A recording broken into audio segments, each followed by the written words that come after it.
Sekarang industri Israel udah jadi salah satu kekuatan ekonomi global. Kekuatan ekonomi Israel yang pertama itu ada di sektor agrikultur. Jadi nih ketika Israel baru deklarasiin berdirinya nih negara Israel, 60% tanah Israel itu padang pasir Negev dan curah hujan negaranya Israel juga sangat rendah. Perdana Menteri pertama Israel, David Ben Gurion itu bilang, kalau gurun Negev itu adalah tantangan yang harus dijawab Israel, bukan hambatan. Israel harus bisa ngembangin gurun Negev kalau mereka mau survive. Dan hasilnya sekarang kelihatan, gurun Negev itu sekarang menjadi wilayah perkebunan, peternakan, pertanian. Israel tuh menemukan sistem irigasi tetes. Ini inovasi yang luar biasa banget nih. Ini sampai mengubah dunia agrikultur di dunia karena mengurangi jumlah air yang terbuang sampai 70% dan juga meningkatkan hasil panen. Luar biasa benar nih sistem. Dan hari ini sistem irigasi tetes ini itu udah dipakai 100 negara. Karena sistem irigasi tetes ini sangat cocok banget nih kalau dipakai untuk di wilayah-wilayah yang cuacanya ekstrim ya kayak di gurun. Lu tetap bisa nanam meskipun di gurun. Jadi memang ini inovasi yang luar biasa banget. Salah satu hasil agrikultur nih, hasil pertaniannya Israel yang paling terkenal nih dan menjadi ekspor utama mereka yaitu kurma medjool. Menurut data, Israel itu adalah eksportir kurma medjool terbesar di dunia dan menguasai sampai 60% pangsa pasar dunia. 60%.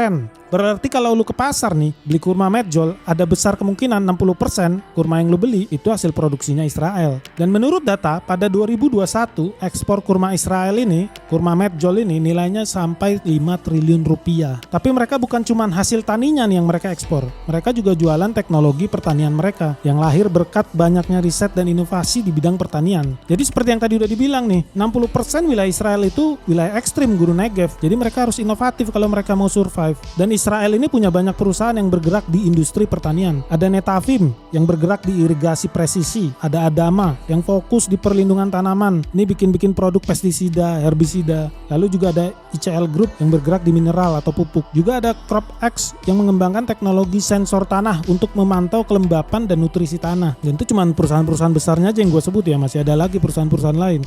Israel itu juga ahli mengubah air laut jadi air tawar. Israel yang 60% wilayahnya gurun, dulunya jelas kesulitan air udah pasti. Tapi sekarang nih melalui teknologi desalinasi, produksi air Israel itu malah melebihi kebutuhan dalam negerinya. Bahkan sampai 20%. Desalinasi itu sebenarnya bukan teknologi baru guys. Cuman Israel ini berhasil bikin teknologi yang jauh lebih efisien dan murah dengan menggunakan metode yang mereka sebut reverse osmosis, yaitu proses penyaringan air laut melalui membran bertekanan tinggi untuk memisahkan garam dengan mineral.